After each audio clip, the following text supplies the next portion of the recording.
Bismillahirrahmanirrahim. Assalamualaikum warahmatullahi wabarakatuh.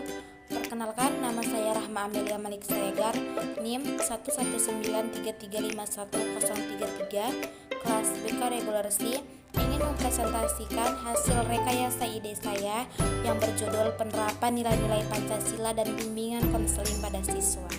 Baiklah teman-teman, di pembahasan yang pertama, kita akan membahas ilmu bimbingan dan konseling. Dalam mendefinisikan istilah bimbingan, para ahli bidang bimbingan konseling memberikan pengertian yang berbeda-beda. Meskipun demikian, pengertian yang mereka sajikan memiliki satu kesamaan arti bahwa bimbingan merupakan suatu proses pemberian dan bantuan.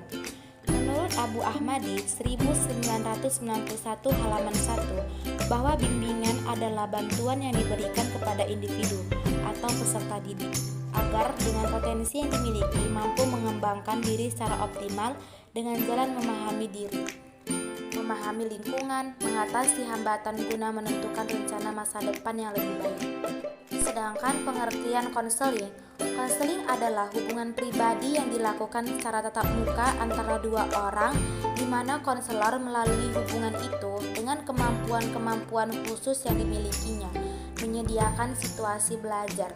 Dalam hal ini, konseling dibantu untuk memahami diri sendiri, keadaannya sekarang, dan kemungkinan keadaannya masa depan yang dapat ia ciptakan dengan menggunakan potensi yang dimilikinya, demi untuk kesejahteraan pribadi maupun masyarakat. Bimbingan dan konseling merupakan layanan bantuan kepada peserta didik, baik secara perorangan maupun kelompok, agar mampu mandiri dan berkembang secara optimal dalam bidang bimbingan pribadi, bimbingan sosial, bimbingan belajar, dan bimbingan karir, melalui berbagai jenis layanan dan kegiatan pendukung, berdasarkan norma-norma yang berlaku. Prayitno 2001 halaman 10-11. Secara umum, tujuan dari layanan bimbingan dan konseling adalah sesuai dengan tujuan pendidikan nasional sebagaimana tertuang dalam Undang-Undang Sistem Pendidikan Nasional Nomor 20 Tahun 2003, yaitu untuk mengembangkan potensi peserta didik agar menjadi manusia yang beriman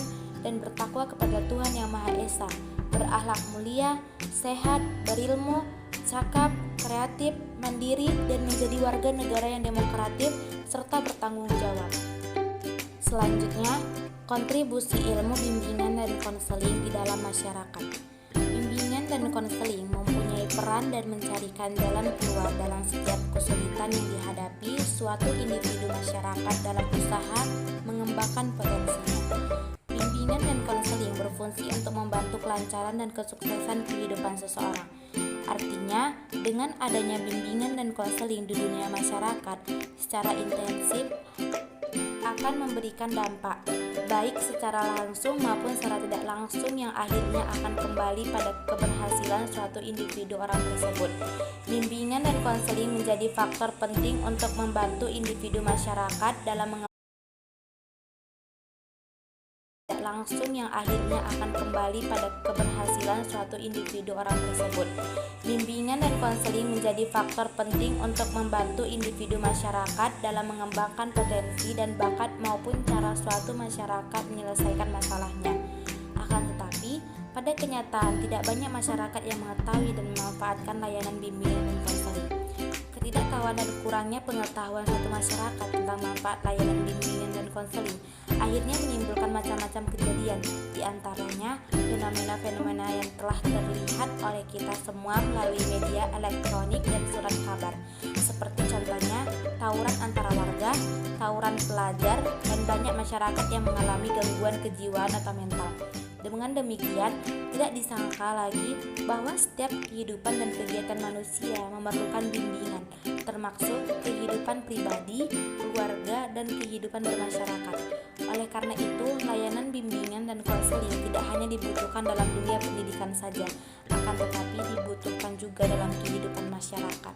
Pengembangan ilmu bimbingan konseling berdasarkan Pancasila.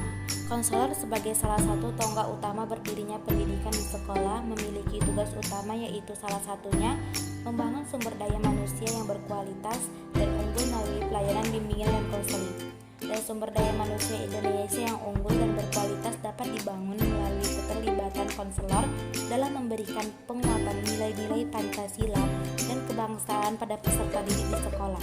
Konselor adalah tenaga profesional yang ahli dalam bidang bimbingan dan konseling yang memiliki sejumlah karakteristik atau ciri-ciri dalam aspek kepribadian, pengetahuan, keterampilan, dan pengalaman.